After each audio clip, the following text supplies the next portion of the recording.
Hey everybody, it's Movie Buff Beth of the Movie Buff Pains, and I'm finally back with another entry in my Everything I Watched videos. Little late on this one, as I'm recording, it's February 2nd, and I'm going to go back and talk about everything that I watched in November and December of 2020. I'm going to attempt to get all of these in one video. There's a lot of watches, lots of movies to talk about, so I won't waste too much time. I'll just go ahead and dive right in. First movie that I watched in November of 2020 is Halloween 2.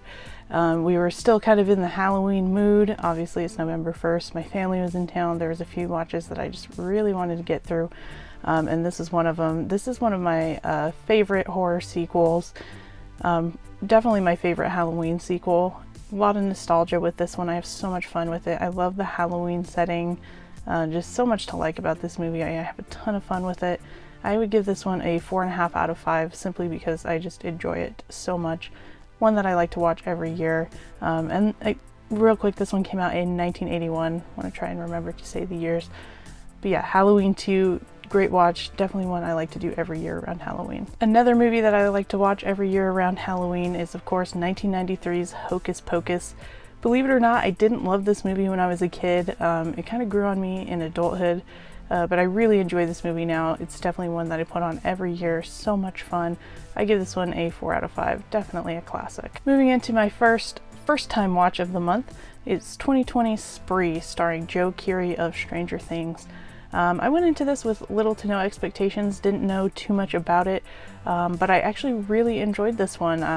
I thought it was a crazy wild ride, a fun take on the found footage genre, and Joe Keery played a creepy dude very well. Kind of a different side of him compared to his character from Stranger Things. But yeah, I really enjoyed this one. I'd recommend it if you like kind of wild, crazy horror movies that kind of try to be shocking.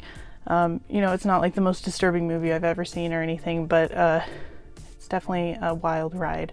This one I would give a 4 out of 5. Thoroughly enjoyed this one. This next movie we actually saw in theaters, but the Blu-ray just came out last week, so I'm happy to showcase that, and that is 2020's Come Play.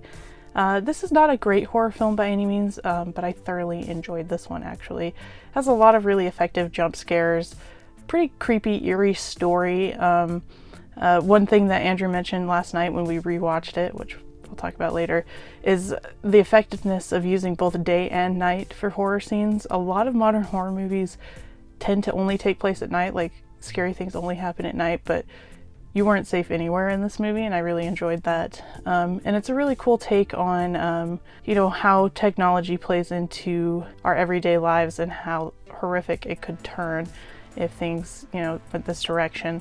But yeah, I thoroughly enjoyed this one. I definitely recommend checking it out, especially now that it's out on Blu-ray. I gave this one a 3.5 out of 5. Alrighty, the next movie I checked out is another 2020 horror film, and that is Antebellum.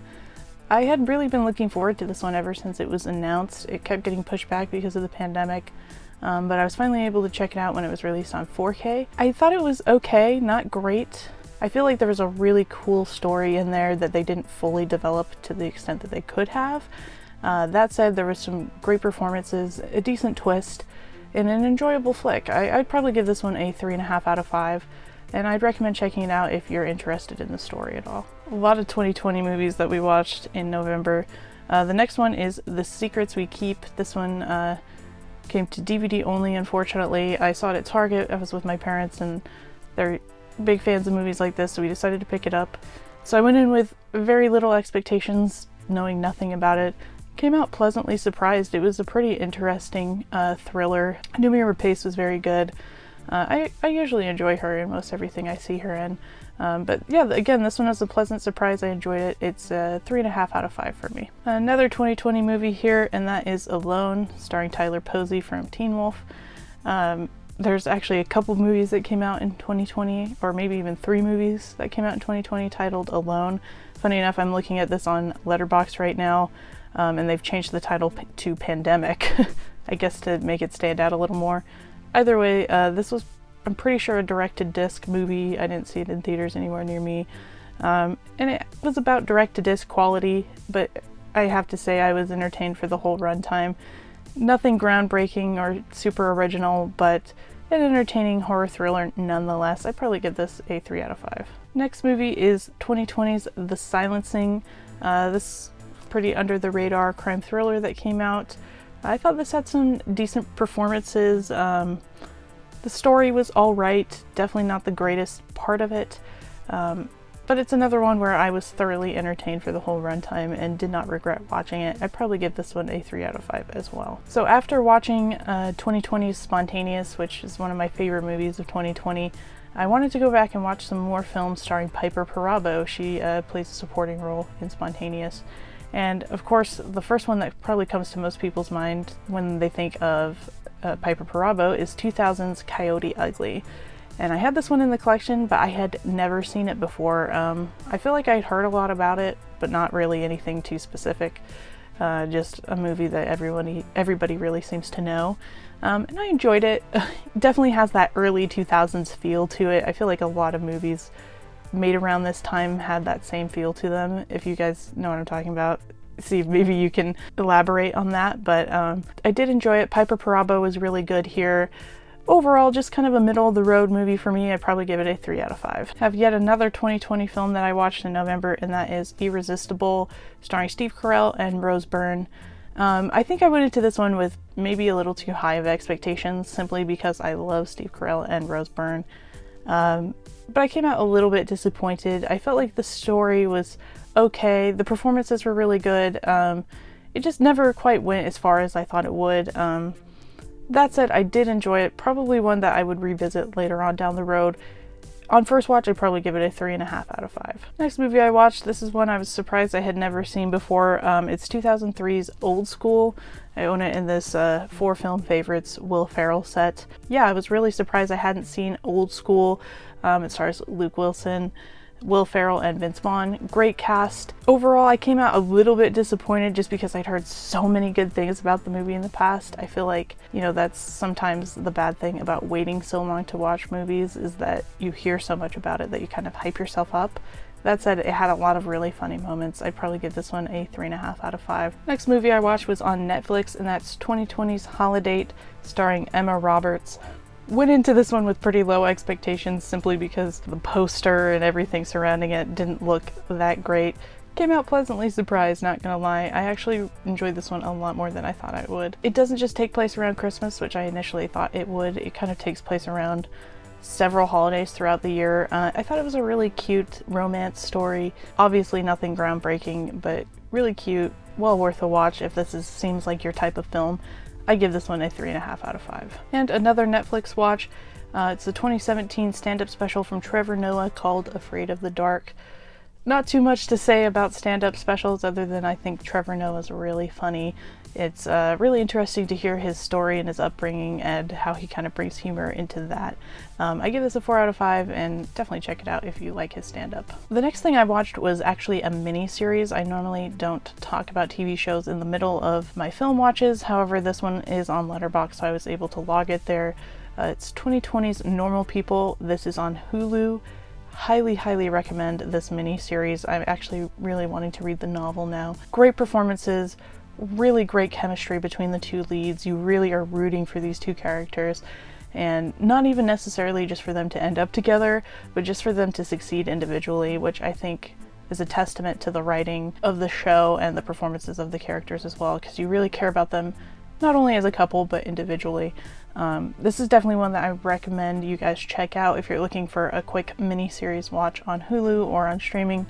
Definitely check this one out. Comes with a high recommendation from me. I give this one 4.5 out of 5. The next movie we saw in theaters, it was actually a Fathom event. You can check this movie out on Apple TV Plus now, and that is Wolfwalkers. This is one Andrew was really excited to see. He really likes Cartoon Saloon's output, and this is one that he was definitely willing to pay the Fathom event's price for to see in theaters, and I have to say it was well worth it. Some really beautiful animation, a beautiful story. Really liked this one. On first watch, I gave it a 4 out of 5. Honestly, it probably deserves between a 4.5 and a 5 out of 5. You know, coming home, I just couldn't stop thinking about it, about the beautiful animation, about the story. I really enjoyed this one. I know Andrew did as well. It's probably his favorite animated film of 2020, and maybe mine as well. It's a fantastic film. Again, check it out on Apple TV Plus. It's well worth your time. And that same night we saw another movie in theaters, and that's 2020's Freaky. I am a sucker for the body swap stories. I think they're really funny. They allow for some really funny performances, you know, like in Freaky Friday. I love seeing Jamie Lee Curtis just bring out her inner teenager, and this movie was no exception. I thought this was a lot of fun because not only did it take that fun body swap trope from other films, it also combined it with horror, which is one of my favorite things. So I really enjoyed Freaky. I thought it was a lot of fun. Vince Vaughn was great in the lead role, as well as Catherine Newton, I believe her name is. I love seeing her in things. I think she's a great actor. I'd love to see her in more.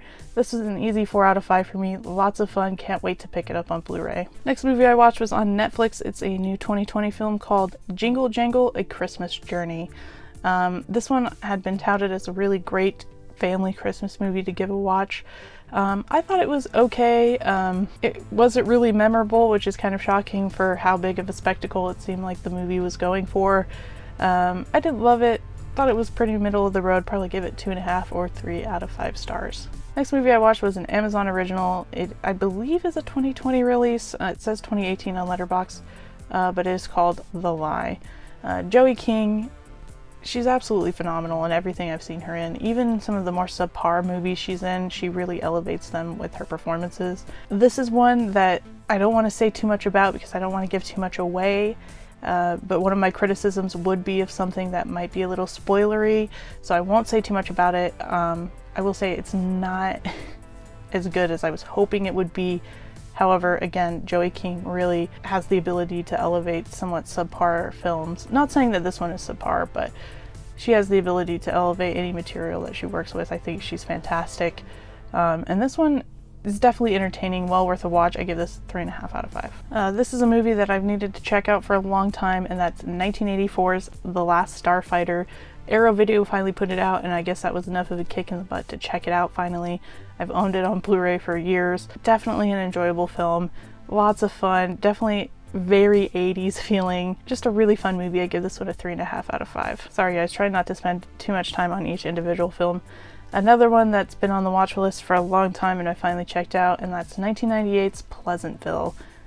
This was a really great movie, guys. Don't know why it took me so long to check it out. You got Tobey Maguire, Reese Witherspoon, Jeff Daniels, Joan Allen, William H. Macy, just an all-star cast. Really good film. This is another one that I don't want to say too much about because I don't want to ruin it for people that haven't seen it. However, why are you still waiting to watch it? Definitely give it a watch. This is a 4 out of 5 for me. So this day in November I had a Criterion marathon, if you will. I also happened to watch a few movies that were directed by women, which I love to do ever so often. This first one I checked out is 1985's Desert Hearts. Thoroughly enjoyed this one. I thought there were some great performances. Really pretty groundbreaking story for the time. Definitely enjoyed this one. Would recommend picking it up if you guys are looking for something to check out in the next Criterion sale. I give this one 4 out of 5. Next movie I watched was Girlfriends from 1978. Another really great film. Another one that I feel like was pretty groundbreaking for the time. I especially enjoyed this one for the fact that it reminded me of one of my favorite films of all time, which is Frances Ha, directed by Noah Baumbach. Makes a lot more sense that this one was female directed, honestly. I feel like it got a little bit deeper into the female psyche, and I really appreciated that. Also reminded me a lot of the TV series Girls, which I also really love. So two things that I really love kind of combined into one. I could tell that they definitely both pulled from this movie. Fantastic film. On first watch I gave it 4 out of 5, but as I think about it more and more, I'd probably give it a 4.5 out of 5. As always, I'm trying to check out all of Kelly Reichardt's films. I really enjoy each one that I watch. I think this one may be her most understated, and that is 2006's Old Joy, another Criterion. Not a whole lot goes on in the 73-minute runtime of this film. However, you can't really pull your eyes from the screen. It's just beautifully shot. And again, Kelly has just such a great ability to pull emotion from actors and just find the beauty in the quiet moments. And this movie's no exception. I give this a 4 out of 5. Next movie I watched was 2020's Infamous, starring Bella Thorne. Not gonna lie, I kind of have a soft spot for Bella Thorne. She's not a great actress by any means. I mean, she's not terrible either, but I just really enjoy watching her movies. This movie was okay, kind of a modern day take on Bonnie and Clyde. Really nothing great probably not really worth your time unless you're a Bella Thorne fan. I'd probably give this one a 2.5 out of 5. Alrighty, this next movie I watched is a 2020 film, one of my absolute favorites of the year. It blew me away when I saw it in theaters, and I was happy to watch it again almost immediately after I got the Blu-ray, and that is The Broken Hearts Gallery. As you can tell, I can't help but smile when I think about this movie. Such a feel-good film. I plan on making a video probably a little bit closer to Valentine's Day talking about this film a little bit more in depth, as well as some of my favorite rom-coms. But this one's definitely up there as one of my favorite rom-coms of all time. It's so cute, great performances, legitimately funny humor, not, you know, tropey, cliched humor that you see in a lot of rom-coms. I can't recommend this one enough. I give this one a 4.5 out of 5. Next movie I checked out, this is a 2019 release according to Letterboxd. I feel like it may be a 2020 release, not totally sure. But that is Blackbird. I had heard nothing about this movie. I saw it at Target on release day and just had to pick it up based on the cast alone. I mean, you have Susan Sarandon, Kate Winslet, Mia Wasikowska, Lindsay Duncan, Rainn Wilson, and Sam Neill. I mean, you can't go wrong with that cast. The movie wasn't great, but I feel like the cast elevated it a bit. I mean, I definitely didn't regret watching it. It's one that I probably revisit in the future. Kind of had that like Big Chill type vibe to it where, you know, a big group is coming together and kind of trying to work through something as a group. And for that reason, I did enjoy it. I would give this one a 3.5 out of 5. Another Criterion watch for the month of November. Pretty good that I'm actually watching stuff that I'm picking up in the November sale. And this is a new release from them, 1987's Moonstruck. Another one that's been on my watch list for far too long. I actually didn't have this in the collection before I picked this one up, so I was really happy to add it in the Criterion collection. I mean, that's great. The stars Cher and Nicolas Cage. I thought it was fantastic. One of the best romantic films I've ever seen. Fantastic performances, great humor. Another really solid entry into the rom-com universe. I give this one a 4.5 out of 5. Next movie I watched was on Hulu, and that is 2020's Run, starring the great Sarah Paulson, one of my favorite actresses nowadays. I went into this with pretty high expectations, not gonna lie. I had seen the trailer, I was planning on seeing it in theaters, then Hulu bought it, so I was okay with that. I wanted to check it out that way. I didn't think it was as good as it could have been. Partially because I feel like I had kind of seen the story play out before, but I did enjoy it. That said, you know, Sarah Paulson is fantastic. She could take the most subpar, lame movie and make it, I mean, at least good. But this one I'll probably watch again down the road. Maybe just go in with a little more level expectations, but this one I give a 3.5 out of 5. Definitely one of my favorite watches of November, and that would be 2020's The Fresh Prince of Bel-Air Reunion Special. This is available to watch on HBO Max. I have always loved The Fresh Prince of Bel-Air. Ever since I was a little kid, I always identified a lot with the characters. One of the things that I always appreciated about Fresh Prince is that it was really funny, but also really heartfelt. And for that reason, you find yourself really attached to these characters. And seeing all of these actors come together again and reminisce and talk about their time on the show was just really a beautiful and nostalgic thing to experience. Also, you know, Will Smith brings on the original Aunt Vivian, who he had a lot of trouble with publicly, and they kind of hash it out, and it's just a really beautiful and what seems to me a sincere moment. And I really enjoyed it. If you guys are a fan of Fresh Prince and you haven't watched this yet, you gotta stop what you're doing right now and check it out. It was a fantastic reunion special, and I hope they do more like these in the future. I'd love to see one with the Friends cast. Next movie I watched was 2020's Friendsgiving. This is kind of one of those direct-to-disc releases that you don't hear anything about. This has a really stacked cast, and I feel like it had the ability to be great.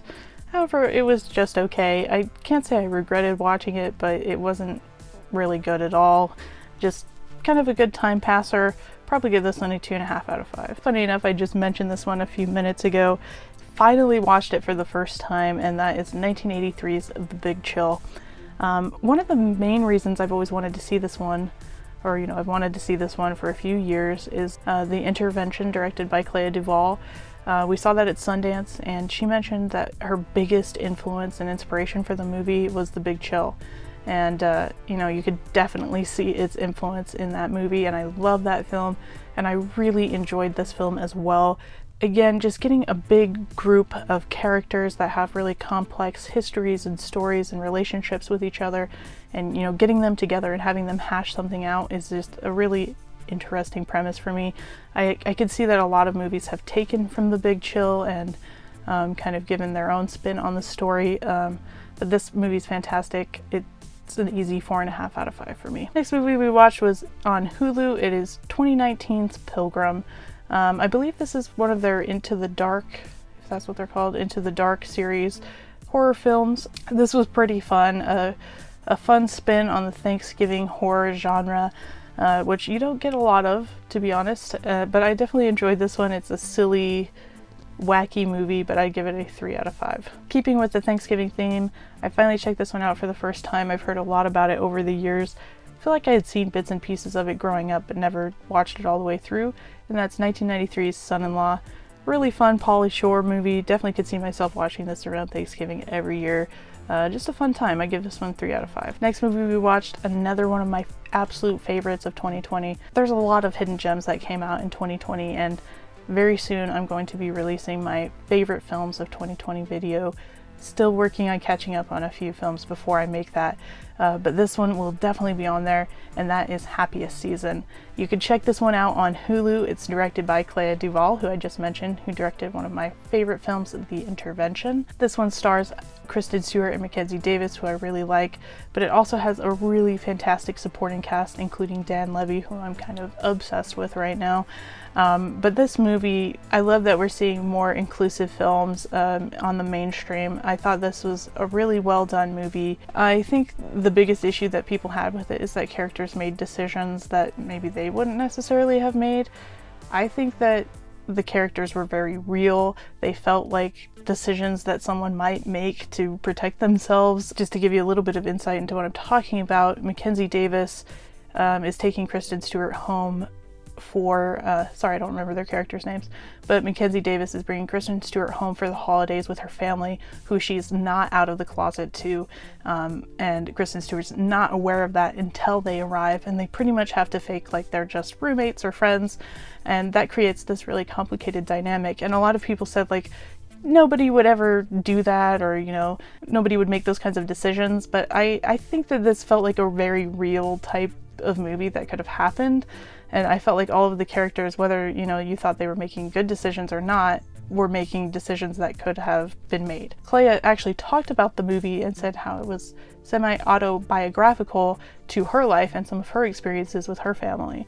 So I don't know that that's a great criticism of the movie. If that's how you feel about it, that's fine. However, I just had a really hard time finding any flaws with this film. I absolutely loved it. I give it 5 out of 5. Sorry I rambled about that one a little too long, but I just really loved Happiest Season. The next movie I watched, one that I watch every year on Thanksgiving if I can, and that is John Hughes' classic from 1987, Planes, Trains, and Automobiles. Not much I can say about this one besides the fact that it's just fantastic, one of the best comedies of all time. Great duo here with Steve Martin and John Candy. Love this film, watch it every year. This is a 4.5 out of 5 for me. Next movie we checked out was on Amazon Prime. It's 2020's Uncle Frank. This stars Paul Bettany. I was very excited to see him in a different role besides Vision. No offense, love Vision, love WandaVision, love it all. But this is a really nice fresh take from Paul Bettany, nice fresh role for him.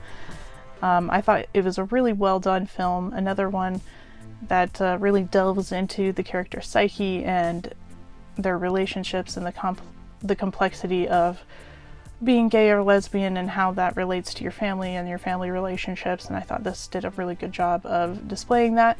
I would give this one a 4 out of 5. Next movie was a rewatch, and that's 2019's Noelle. We watched this on Disney+. I think this is a really cute Christmas movie. It's not great by any means, but I love Anna Kendrick, love Bill Hader. I just think this is a really cute, feel-good Christmas film. I give it a 4 out of 5. Now, one thing that I did this year that I haven't done in years past is I watched some Lifetime and Hallmark Christmas movies. Everybody talks about these movies. There's almost a cult following with them, but I've never really sat down and watched any, to be honest, and this was the year that I kind of got into it, and it kind of worked out that we ended up in quarantine and there's just so many available to watch. The first one that we checked out was 2020's The Christmas House. have to admit I was mostly interested in this one because I heard there was an LGBTQ storyline, and I think that's really cool that, you know, these films that have for so long been kind of behind the times are becoming more inclusive. This is a cute movie. There's probably not a lot I could say about these Hallmark films other than they're kind of cute and fun time passers. I give this one a 3 out of 5. Next one we checked out is 2020's 5-Star Christmas. This stars Bethany Joy Lenz, who I love from One Tree Hill. That was my main motivation for checking this one out. Another one that we thought was pretty cute, probably another 3 out of 5 for us. Next movie we watched was 2013's The Croods. We wanted to check it out on 4K before the sequel came out. I think this is a really cute DreamWorks animation film. Kind of under the radar, nobody really talks about it. But yeah, I enjoy it. It's a 3.5 out of 5 for me. Next one I watched was a mini-series on HBO, one that a lot of people have been talking about. It's 2020's The Undoing, starring Nicole Kidman and Hugh Grant. Really enjoyed this one. I don't think that it's, you know, great by any means, but it's just really, really entertaining. Great performances from Nicole Kidman and Hugh Grant, as always. This I would give a 4 out of 5. Definitely check it out if you haven't yet. And to end November, I watched 2 more Hallmark Christmas movies. The first one was A Season for Miracles from 1999. Decided to throw it back and watch an older one. This one was okay, pretty hokey, pretty cheesy. Probably give this one a 2.5 out of 5. And then I watched Christmas Waltz from 2020. This is probably my least favorite Hallmark / Lifetime movie that I watched this last season.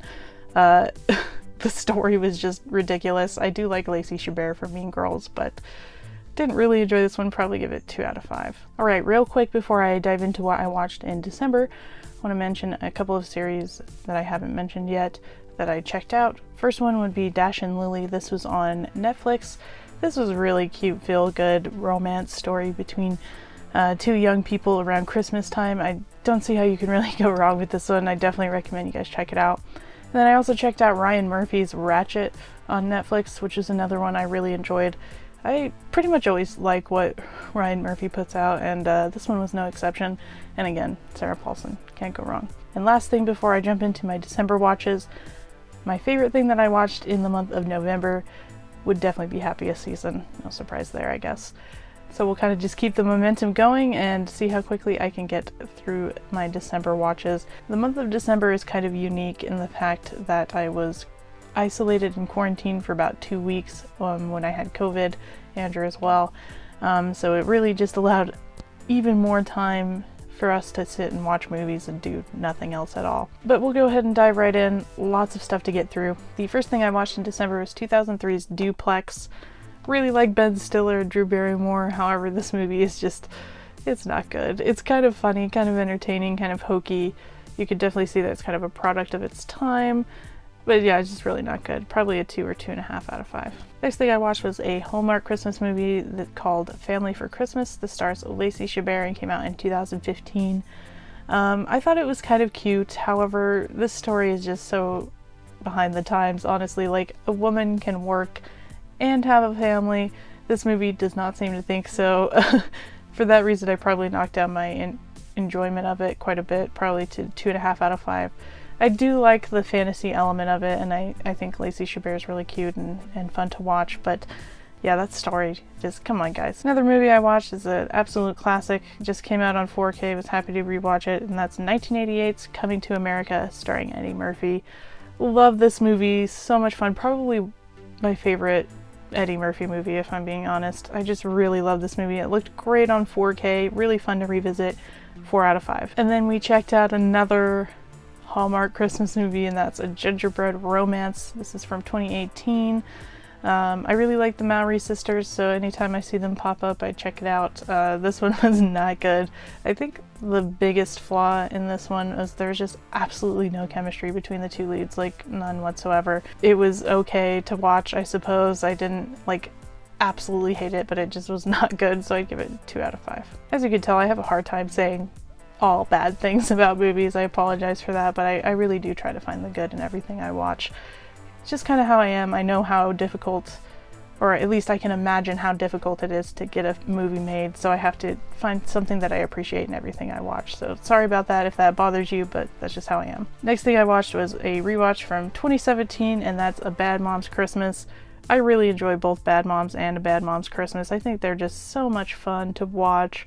I mean, the cast alone is what makes it amazing. And I mean, throwing on the mom cast, you know, you have Mila Kunis, Kristen Bell, Kathryn Hahn, Cheryl Hines, Christine Baranski, and Susan Sarandon. I mean, you just can't go wrong with that. Even though the movie's not really great by any means, it becomes great because of the cast alone. I have a lot of fun with this one, 3.5 out of 5. And I didn't mention this before, but it's pretty obvious. I tried to do 25 Days of Christmas in December as well, so lots of Christmas movies, lots of rewatches. Next one, another rewatch, recent Christmas favorite of mine from 2015, and that's The Night Before. You got Seth Rogen, Joseph Gordon-Levitt, Anthony Mackie. This is a really fun Christmas movie.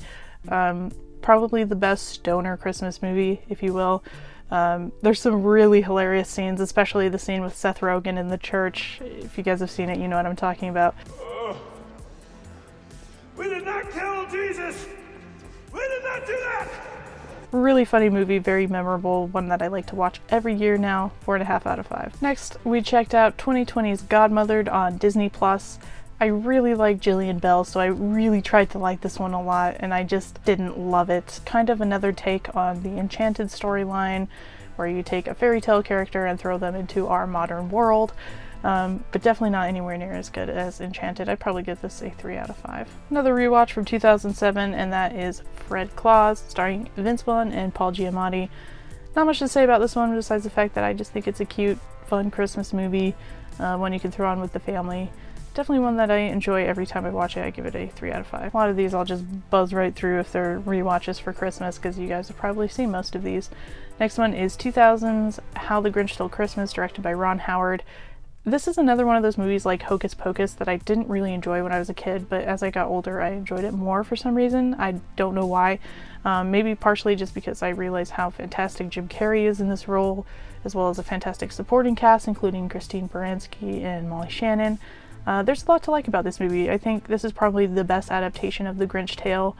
I like the original cartoon, of course, but I definitely enjoy this one more, and I give this one a 4 out of 5. Next movie we checked out was on Amazon Prime, one of my favorite movies of 2020 for sure, and that is Sound of Metal, starring Riz Ahmed and Olivia Cooke.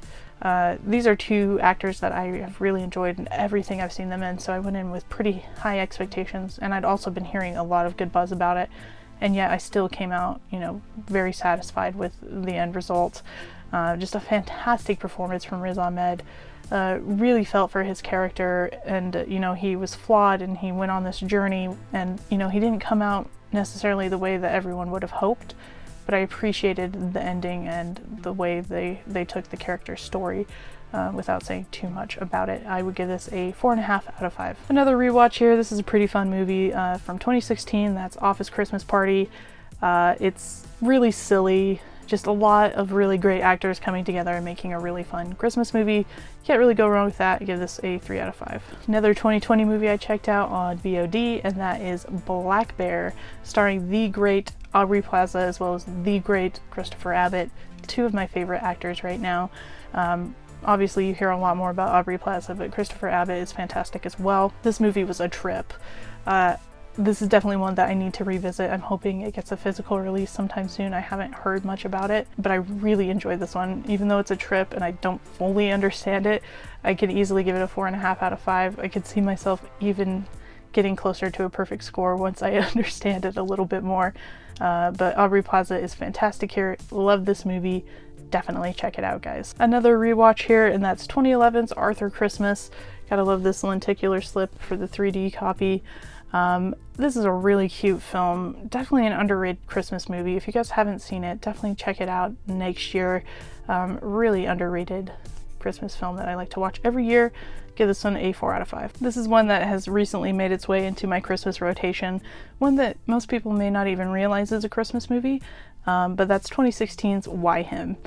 I may be in the minority here, but I love this movie. You got James Franco, Zoe Dutch, Bryan Cranston.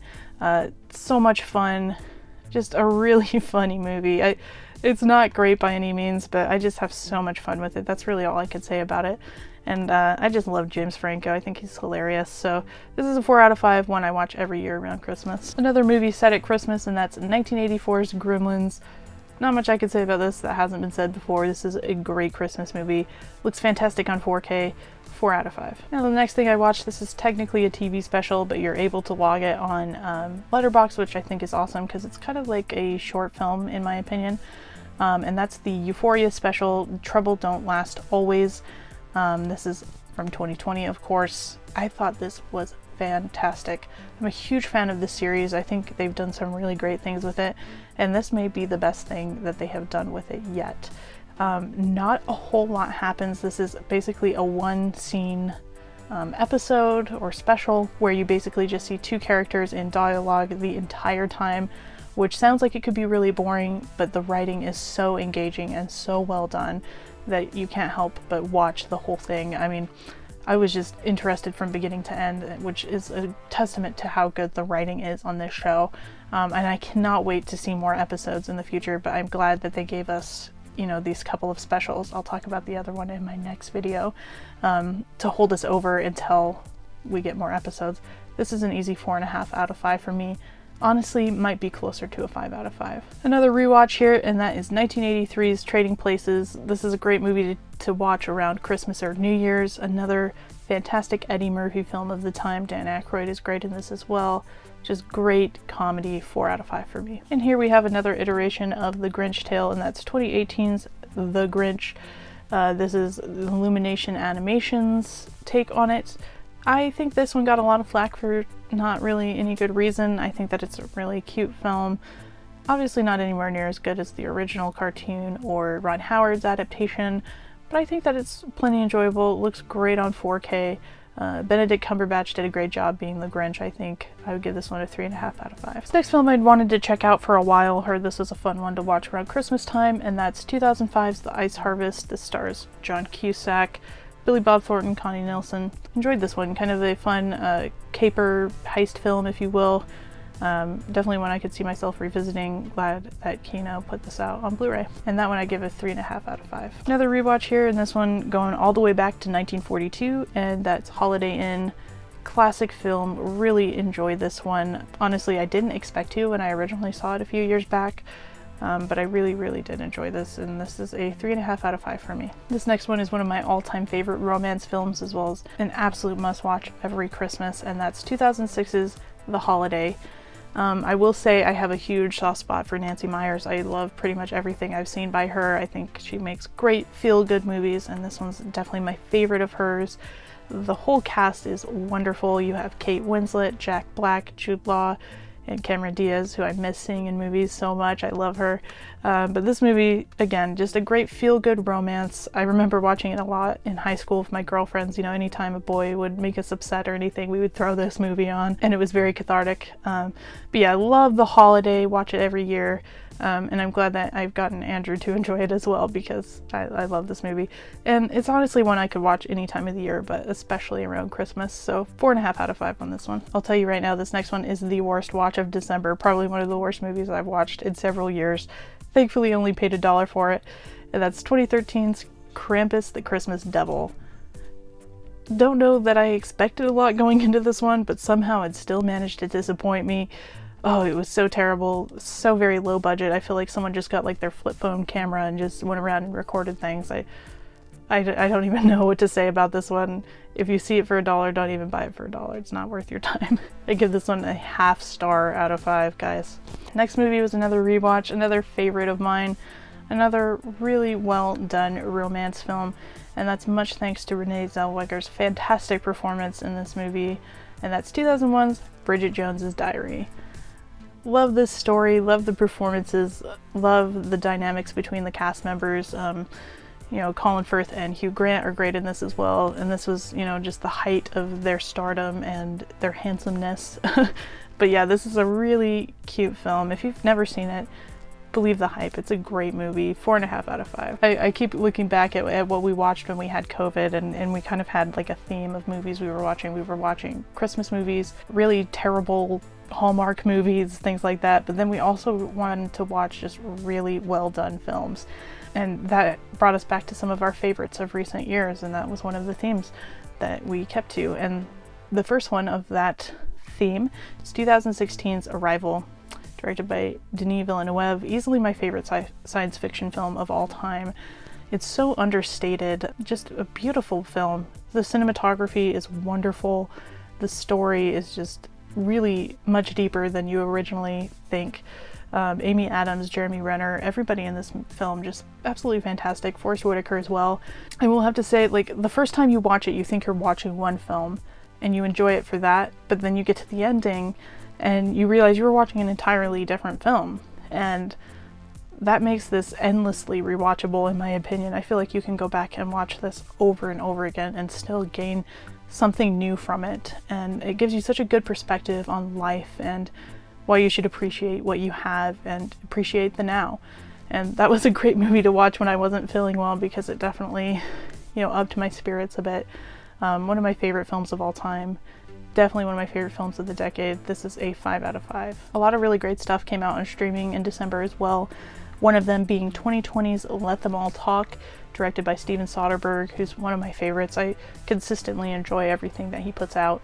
And of course it stars the great Meryl Streep, as well as Lucas Hedges and several other great supporting cast members. Really enjoyed this one, actually. I have not heard a lot of people talking about it, and I will say I don't think it will be for everyone. It has a very specific style, and kind of the way it rides out is it's different than a lot of movies. But I would say if you've enjoyed Steven Soderbergh's previous films, I think that you'll definitely enjoy this one.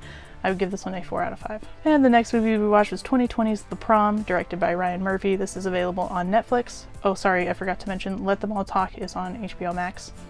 But yeah, The Prom, available on Netflix. Went into this with pretty low expectations, not gonna lie. I love the cast, but not a big musical fan.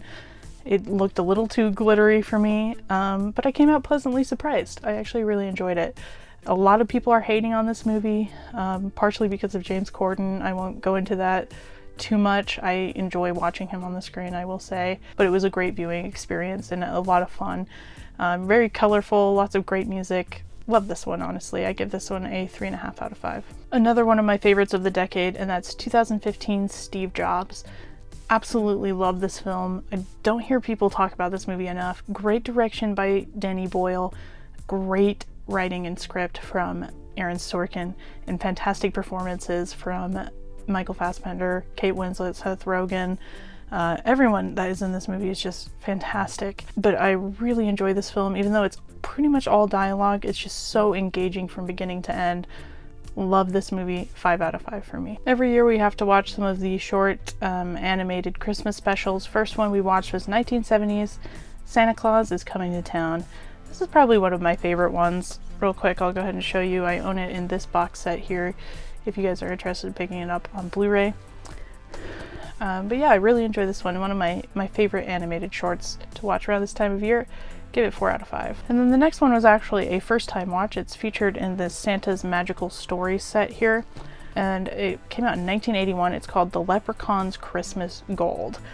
I will have to say this is probably one of the weirdest Christmas specials I've watched. I don't really know what the inspiration was for making it, but I have to give it points just for how weird it was. I enjoyed it for that reason alone, and I'd give it a 3 out of 5. And since we watched the other two adaptations, of course we had to watch 1966's Dr. Seuss's How the Grinch Stole Christmas.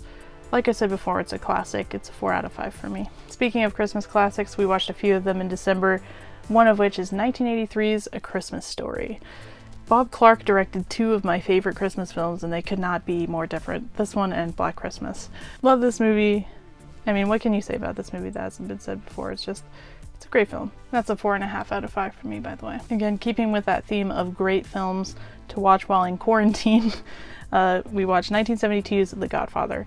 Hadn't seen this in a few years, so I was happy to give it a rewatch. I definitely enjoyed it more than I did the first time. Not to say I didn't enjoy it the first time, but I think I really came to appreciate it. It's a fantastic film. So many good performances, such good dialogue and writing, very engaging from beginning to end despite the long runtime. This is a 5 out of 5 for me. And then this next one was actually a first time watch, and that's 1974's The Godfather Part 2. Don't think I enjoyed this one quite as much as the original, but I definitely enjoyed it. Really interesting to see Robert De Niro, you know, in the younger role from Marlon Brando's character, you know, kind of the beginnings of The Godfather, if you will. And I love seeing Al Pacino being a more major, vital part in this film. I give this one a 4.5 out of 5. Next movie I watched was 2020's Possessor. This is directed by Brandon Cronenberg, the son of David Cronenberg, one of my favorite directors of all time. And I have to say, this kid has the talent of his father for sure after watching this movie. I'd heard a lot about it, but I held out and waited for the 4K release, and I'm really glad I did. But this was a fantastic horror film. It had a lot of sci-fi elements to it that just made it really cool, really unique. Great performances. I especially love Christopher Abbott in this film. Like I said earlier, he's just a fantastic actor. Really love this movie. Don't want to delve into the plot too much to give anything away, but if this sounds like it might be your type of film, definitely check it out. I highly recommend it. Give this one a 4.5 out of 5. Another rewatch here, and that's from 1988, and that is Scrooge, starring Bill Murray. Just a fun Christmas movie to watch every year. I definitely enjoyed this one. 3 out of 5. Alright, the next movie we watched was on VOD, and that's 2020's Monsters of Man. Andrew really wanted to check this one out. He's always willing to check out any new sci-fi flicks. I feel like the biggest flaw with this movie is that it was way too long. I feel like it could have been a half an hour shorter and I would have enjoyed it quite a bit more. It just seemed like they didn't really know where they wanted it to end or where they were taking the story. However, there's a good movie in there somewhere. It was just too long, too drawn out. I give this a 3 out of 5. This is another movie that I feel like I had seen bits and pieces of growing up, but never saw it all the way through, and that's 2006's Last Holiday, starring Queen Latifah. I have to say, this one really surprised me. This is such a feel-good, great movie. I could definitely see myself revisiting this every year. Another one of those movies that really just makes you take an inventory of your life and take a real look at what you appreciate and, you know, what makes you happy. And this was a great movie to watch when I wasn't feeling well, because it definitely lifted my spirits. Such a feel-good movie. 4 out of 5 on this one. One of my holiday favorites to watch every year, and that's 2005's The Family Stone. Really hope this gets a Blu-ray release soon. I know a lot of people kind of hate on this movie, partially because the characters are somewhat unlikable, but maybe that's why I like it so much. I'm not sure. But I really do enjoy The Family Stone. I give this 4.5 out of 5. I mean, look at that cast. Alright, this next movie we watched on VOD, but it's since been released on Blu-ray. So I'll go ahead and show you the Blu-ray, and that's 2020's Ammonite. I actually just got this in the mail yesterday. This of course stars Kate Winslet and Saoirse Ronan. I really enjoyed this movie on first watch. I did. I think that I really came to appreciate it after listening to Kate on a podcast. She kind of talked about the character and what she went through and her process into getting into this character, and it really made me appreciate the movie even more. It's not a true story, however, the character that Kate plays, Mary Anning, is a real person, and this is kind of a fictionalized story of what they thought her personal and romantic life would be like. Mary Anning was a fossil hunter in the, sorry, I just want to get all these facts correct. Mary Anning was a fossil hunter in the 1800s in England, but she went uncredited for much or all of her life simply because she was female. Men would come into her shop and buy them and then claim that they were their finds, and so she didn't get credit until like posthumously, I don't believe. But yeah, again, this is a fictionalized story of what they thought her personal life would be like, because there was very little written about her personal life, if anything at all. So I really liked hearing, you know, what Kate went through to really internalize the character of Mary Anning and bring it to life. Definitely one I'm going to revisit. Great performances, just a really enjoyable film. I give it a 4 out of 5. This next movie is a rewatch, and it's from 2015, and that is Love the Coopers. This one gets a lot of hate, but it's another movie that I just unapologetically enjoy. Really great cast. Kind of one of these movies where you get just a huge cast together and have a bunch of stories that kind of intermingle, kind of, you know, in the vein of Love Actually. Not nearly as good as Love Actually, but it is a cute movie and I enjoy watching it every year. I Give this one a 3.5 out of 5. The next movie I watched is a made-for-TV film called The Christmas Setup. This is a 2020 movie, and this was probably my favorite Hallmark Lifetime made-for-TV Christmas movie that I watched this last season. I thought this one was really cute. Cute performances, believable chemistry between the actors. I give it a 3.5 out of 5. And I finally knocked this Shane Black film off my watch list, and that is 2005's Kiss Kiss Bang Bang. Really love The Nice Guys, so I was happy to finally check this one out. I will say I think I enjoy The Nice Guys a little bit more, but this one is a lot of fun nonetheless. I give this one a 4 out of 5. And speaking of Love Actually, we rewatched 2003's Love Actually. This movie's awesome. I love this movie, one of the best romance films to watch around Christmas time. I love how all of the stories intertwine. It's just really well done, and you know, so many times we've tried to make movies like this, like Valentine's Day or Mother's Day, you know, and they're just not good. This one just, you know, has the magic, I think, and this one's a 5 out of 5 for me. Believe it or not, this next one was actually a first-time watch, and that's 1987's Lethal Weapon. Needed to see this one for a long time. This Mel Gibson, Danny Glover buddy cop film I'd never seen before. Definitely enjoyed it. Could see myself watching it every year around Christmas, and I gotta check out the sequel soon. Give this one a 4 out of 5. Another rewatch here, and that's 1990's Total Recall. Absolute sci-fi classic. Looked fantastic on 4K. Loved watching it again. I give this a 4 out of 5. And then that same night we felt like checking out the remake that came out in 2012. That's Total Recall. Unpopular opinion here, I enjoyed this one almost as much as the original. I think that it changed enough and had enough to it that made it different from the original that I enjoyed it. I give this one a 4 out of 5 as well. Long overdue rewatch here, hadn't seen this in a few years, and that's 2013's The Wolf of Wall Street. I feel like when I first watched this I wasn't quite prepared for the type of movie that it was, but I definitely enjoyed it more this time. It's a nearly perfect film. I was so close to giving it a 5 out of 5 this time, but I gave it a 4.5 out of 5. Definitely one that I can see myself watching every few years and enjoying very much. It's a long film, but it's just so engaging and interesting throughout that you don't mind. But yeah, definitely a great film. Another great rewatch here, and one of my favorite Best Picture winners, and that is 2015's Spotlight. This is a fantastic film. So engaging and interesting. Rachel McAdams, probably my favorite performance in the film. Very understated, but so good. Really love this movie. 5 out of 5 for me. And we have another rewatch here. This is Adam McKay's The Big Short. This came out in 2015. Unlike the others, I don't think I enjoyed it as much on rewatch. I felt like it was maybe a little more interesting the first time I watched it. It's very hard to keep up with the jargon, the financial jargon in the movie, but overall I do enjoy this movie. I think it's well done. I give it a 4 out of 5. This is another movie that I feel like I'd seen bits and pieces of, but hadn't seen it all the way through, and really regretting not checking it out sooner now. And that's 2004's Collateral, directed by Michael Mann, who I really enjoy. But this is definitely one of my favorite Michael Mann films now. This is a fantastic crime film, definitely suspenseful, great performances from Tom Cruise and Jamie Foxx. Really enjoyed this one, 4.5 out of 5.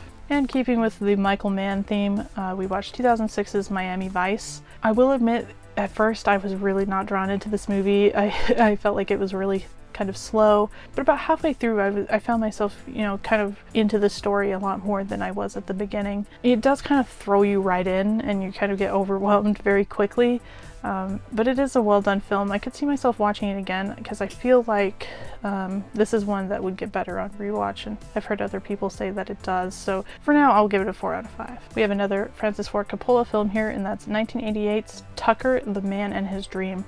I've heard next to nothing about this movie, surprisingly, you know, since it's directed by Francis Ford Coppola, but heard pretty much nothing about it. But it was an interesting biopic.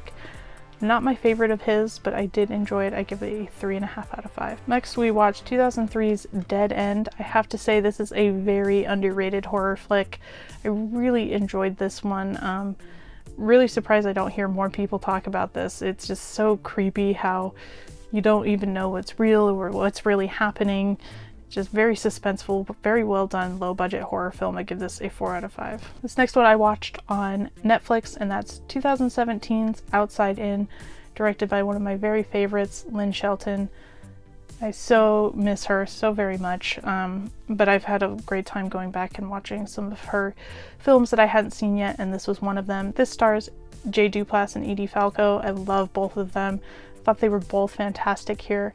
I really love films that are, you know, quiet and understated and performances that are about the same. And I really liked their dynamic and their relationship here. And I thought this was just such a really well done character study, and I absolutely loved it. I'd probably give it a 5 out of 5 on rewatch, but for now I'll give it 4.5 out of 5. Definitely give it a watch on Netflix. The next movie we watched was 2020's Greenland. I have to say the disasters subgenre is very overdone. Very rarely do I find one that I really enjoy, but this one is definitely an exception. Gerard Butler really surprised me in this film. He was quite good. You really care about the characters and their journey, and you really want them to make it in the end. And yeah, just a really well done disaster movie. Give this one a 4 out of 5. Next one we watched was 2009's I Love You, Philip Morris. I'd heard a lot about this movie, but hadn't had a chance to check it out yet. Glad I finally did. Jim Carrey and Ewan McGregor are great in this movie, especially Jim Carrey. So good. Their chemistry is just undeniable. Very funny, very well done film. Give this one a 4 out of 5. Next we watched 2020's Ma Rainey's Black Bottom on Netflix. This is Chadwick Boseman's final film, which is very sad. The performances are the best part of this movie. Viola Davis, Chadwick Boseman, they're fantastic. I give this film a 4 out of 5. Next we watched 2018's Freaks. I think this is a pretty underrated sci-fi horror film. Really like Emile Hirsch in this movie. I thought he was great. Yeah, definitely an underrated, enjoyable horror flick. I give this a 4 out of 5. Next I watched 2013's All Is Bright, starring Paul Giamatti and Paul Rudd. This is kind of a dark comedy that takes place around Christmas. I feel like there was a great movie somewhere in here. Didn't quite flesh out as much as I wanted it to, but that said, I did enjoy it. I'd probably give it a 3 out of 5. This next movie is my all-time favorite Christmas film. This came out in 1989, and that is National Lampoon's Christmas Vacation. Seriously, one of my all-time favorite films. I just love this movie. So funny, so quotable. I mean, my whole family, we just talk about it all year long. We're always quoting things, and my sister loves to call me Aunt Bethany. Such a good movie. I love this movie so much. 5 out of 5. Next we checked out Jim Cummings' The Wolf of Snow Hollow from 2020. I really liked Jim Cummings' last film, Thunder Road, so I kind of knew what I was in for with this one. And I really like the feel and the vibe of this movie. It's not going to be for everyone. It's a very particular brand of humor, you know, mixed with horror. And Jim Cummings, he tends to be very over the top in his performances. And I think a lot of people weren't prepared for that, and a lot of people were really annoyed by him in the role. However, I knew what I was getting into, so I enjoyed it. And I think this one's a lot of fun, a really good horror comedy. Probably more on like the horror end, because again, it's very dry, dark humor. But I give this a 4 out of 5. We have another rewatch here, and that's from 2019, and that's Greta Gerwig's Little Women. Absolutely love this film. I think Greta did a fantastic job adapting this story and bringing new life into it. All the performances are so great in this. I mean, you just have a great ensemble cast with Saoirse Ronan, Emma Watson, Florence Pugh, Eliza Scanlon, who I think is an up-and-coming star for sure, Laura Dern, Timothée Chalamet, and Meryl Streep. I mean, how can you go wrong with that cast? And of course, the great direction from Greta Gerwig. This is a 5 out of 5 for me. Next, we have 2020's Alone. Again, another movie titled Alone. This one, however, was the better of the two. Just a really high-stakes thriller with a great performance from the lead. I don't think I'd ever seen her in anything before, but just a really well done film. Definitely enjoyed this one. 4 out of 5. Next on VOD we watched 2020's The Croods: A New Age. I thought this movie was really cute, just about as good as the original. You added some new voice casts that really brought some new life to it, and it was just a lot of fun. Definitely enjoyed it. Give it a 3.5 out of 5. Next we watched The Trial of the Chicago 7, a 2020 film on Netflix. This is a true story that I didn't know a lot about, so it's really interesting to learn about. I really enjoy films like this that, you know, bring light to something that I should already know about that I didn't know too much about. I thought all the performances were really great. You have a great ensemble cast. Mark Rylance was probably my favorite. I give this one a 4.5 out of 5. And then we have another made-for-TV Christmas movie, and that's 2020's Dashing in December. I think this one was on Paramount Network. I also thought this one was really cute. I had fun with it. I give it a 3 out of 5. On Christmas Eve, we had to watch 1990's Home Alone. This is an absolute classic. What can I say about it that hasn't been said before? One of the best Christmas movies ever made. 4.5 out of 5. We are almost done, guys. Sorry, this is a very long video, I'm sure. Next movie we watched on Disney Plus, and that's 2020's Soul. Happy to report that this is a fantastic return to form for Pixar. Onward was alright, but this was definitely more of the quality of what we come to expect from Pixar. A really beautiful animated film. This one definitely makes you take an introspective look at your life, and again, that like inventory of what's important to you, and you know, reminds you to just live life. And I like that theme. Just appreciate life and appreciate now, and you know, find what makes you happy. This one I give a 4.5 out of 5. This next movie we saw in theaters, and that's 2020's Promising Young Woman. This movie, wow, absolutely loved this film. I thought it was so well done. I went in with high expectations, you know, just because I'd heard so many good things about it, but I still came out wowed and amazed by how good it was. I don't want to hype it up too much for people, but I really did love this movie. Carey Mulligan, just so fantastic. And one thing that I'll say about the supporting cast, although each supporting character doesn't have a huge, you know, amount of screen time, each of them has such an impact and importance to the story that I just really appreciated that, you know, each character that comes in has such a vital and pivotal role to play in the overarching story. And I thought that was really cool, really well done. I thought the pacing was really well done. It's very interesting from beginning to end, very engaging. Did not end the way that I thought it would. The story just took a lot of different turns that I wasn't expecting.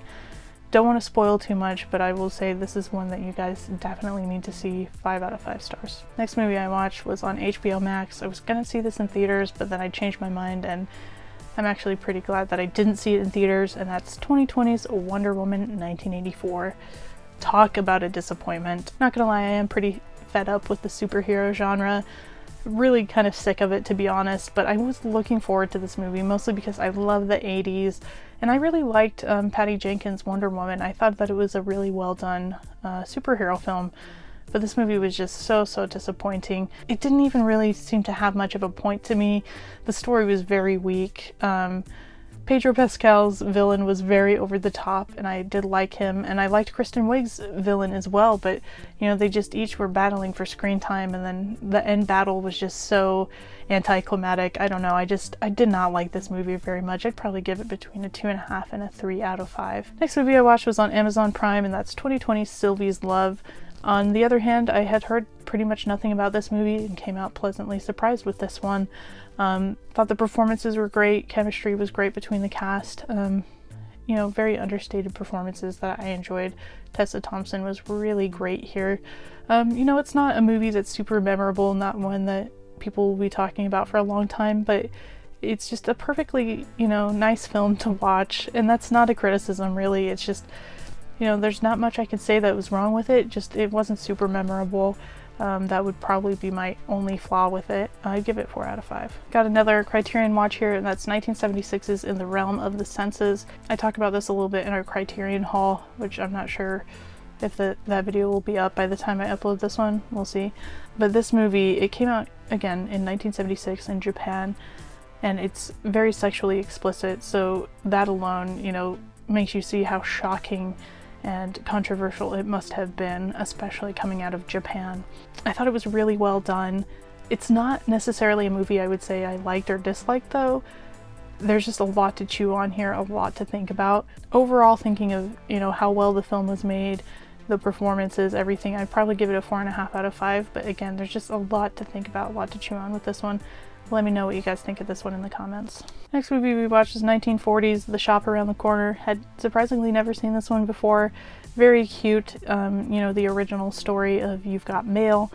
It's actually been done a few times in film now, but definitely enjoyed it. Give this one a 3.5 out of 5. Next movie I watched was actually a short on Disney Plus called Burrow. This came out in 2020. It was very cute. Definitely check it out. It's 4 out of 5 for me. The next thing I watched was actually a mini series on Hulu. This is an FX show that they have on there. It's called A Teacher. It's a new 2020 miniseries starring Kate Mara and Nick Robinson. First of all, this is a very controversial subject matter that I think upset a lot of people even hearing that there was a show about it. Basically, Kate Mara is a teacher and she enters into a inappropriate relationship with her student played by Nick Robinson. And I think it upset a lot of people just knowing that this was the subject matter of the show. I will say if you could get past that and actually watch the show, you'll realize that it's definitely not promoting or glamorizing this type of relationship. It just goes into the difficulties that both parties face. I felt like it was just definitely showing the impact that it has on, you know, someone's life to go through this kind of abuse. And I think it was pretty well done. The pacing was a little off for me. I feel like they needed to spend a little more time on the aftermath rather than the relationship. You know, if that's really what they were going for with showing, you know, the difficulties in the aftermath. I feel like they should have spent a little more time there. But overall, I did enjoy it. I thought it was, you know, a difficult subject matter to broach, and they did a fairly good job with it, so I would give it a 3.5 out of 5. Next thing I watched was 1998's You've Got Mail. This is a rewatch. Didn't really enjoy this one a ton on first watch, and I have to say I share a similar sentiment with this one. I enjoyed it more than I did the first time, but The Shop Around the Corner is definitely the better of the two adaptations. I give this one a 3 out of 5. Got another Christmas classic here, 2003's Elf, starring Will Ferrell, directed by Jon Favreau. Absolutely love this movie, 4.5 out of 5. One of the best Christmas films. Next one I watched on VOD, and that's 2019 Sword of Trust, directed by Lynn Shelton. Another Lynn Shelton that I've been wanting to check out. I like this one for the fact that it's very different than her other films.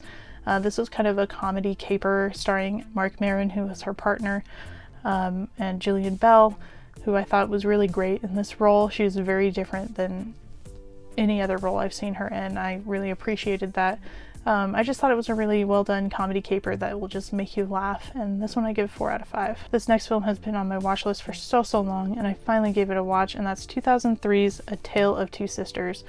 This is the Nova Media edition, but this was a really well done psychological horror film. I won't say too much about the plot because I don't want to give anything away, but it was so very good. I knew that I would enjoy this one. I don't know why it took me so long to watch it, but I really loved it. I give this a 4.5 out of 5. Next one was a rewatch from 1972, and that is The Poseidon Adventure.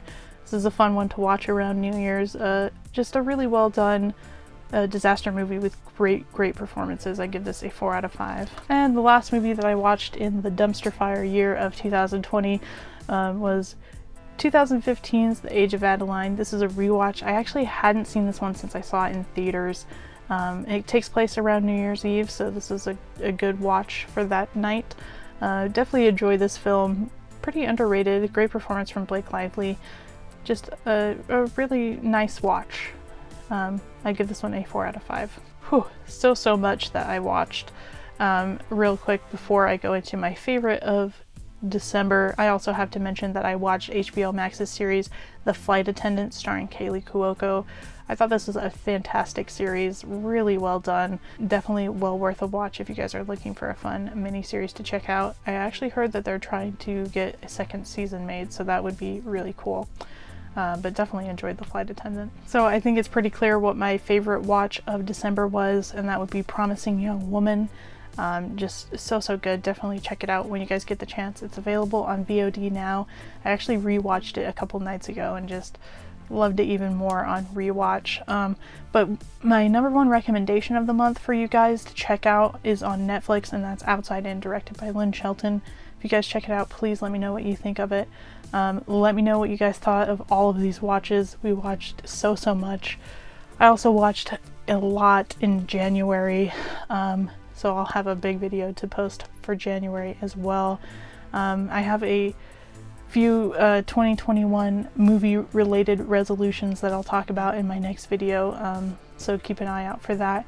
And again, we want to keep uploading things regularly for you guys. We do appreciate your support. Please let us know what videos you guys would like to see in 2021, and we will try to do them as soon as we can. But as always, we thank you for the support. Thank you so much for watching. Don't forget to leave a comment, leave a thumbs up, hit the bell to hear when we upload new videos, and we will see you on the next one.